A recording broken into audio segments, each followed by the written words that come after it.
오늘은 학점은행제를 통한 대학교 학점 세탁이 가능한지에 대해 알아보겠습니다.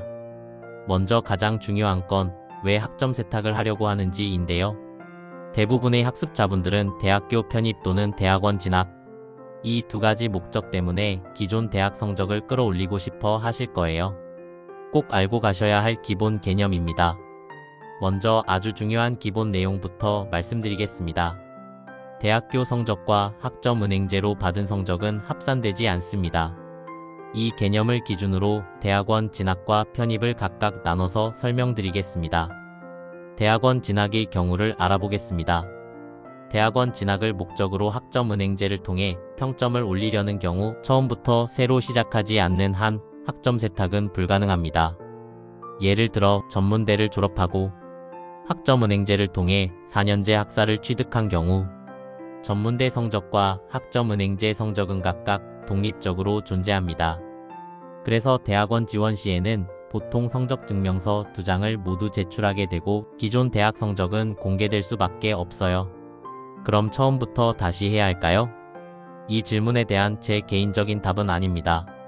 처음부터 다시 하기에는 시간적인 손해가 너무 크기 때문이에요. 기존 대학 성적이 아주 높지 않더라도 학점은행제 과정에서 최대한 좋은 성적을 받는다면 부족한 부분을 보완하기 위해 노력했다는 태도와 과정 이 부분은 충분히 보여줄 수 있습니다. 실제로 대학원은 특성상 학점은행제 성적이 좋다면 입학 자체가 크게 어려운 편은 아닙니다. 대학교 편입의 경우를 알아보겠습니다. 편입의 경우는 학점 세탁이 가능한 경우도 있고 불가능한 경우도 있습니다. 그래서 무엇보다 모집 요강을 정확하게 해석하는 게 핵심이에요. 학점 세탁 가능한 경우를 알아보겠습니다. 사진을 보시면 학점은행제의 경우 필기시험 성적을 전적 대학 성적으로 환산한다고 되어 있죠. 이런 경우에는 기존 대학 성적을 반영하지 않고 편입시험 내 필기시험으로 대체합니다. 즉, 기존 성적과 상관없이 학점 세탁이 가능한 경우입니다. 여기에는 편입학 자격 요건을 갖춘 제출대학 성적 1개만 반영이라고 되어 있습니다.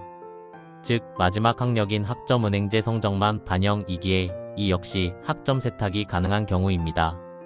학점 세탁 불가능한 경우를 알아보겠습니다. 하지만 마지막 사진을 보시면 전학년 성적증명서 제출이라고 되어 있죠. 이 경우에는 전문대 성적, 학점은행제 성적, 2장의 성적증명서를 모두 제출해야 하므로 기존 대학 성적을 숨길 수 없습니다. 따라서 학점 세탁은 불가능합니다. 정리하자면 이처럼 학교와 전형에 따라 기준이 다르기 때문에 나에게 맞는 학교를 찾고 전략적으로 준비하는 것이 가장 중요합니다. 학점은행제를 통해 학점 세탁은 충분히 가능한 경우가 많습니다. 그러니 절대 포기하지 마세요. 꼭 대학원 진학이나 편입이 목적이 아니더라도 새로운 학위 취득 성적 개선 이 자체만으로도 굉장히 가치 있는 자기개발 투자입니다. 형진쌤은 학점은행제를 10년 넘게 상담해온 베테랑 플래너이자 직접 학위를 취득한 경험이 있습니다. 실제 과정에서 어떤 어려움이 있었고 어떻게 효율적으로 해결했는지 경험을 바탕으로 현실적인 조언을 드릴 수 있어요.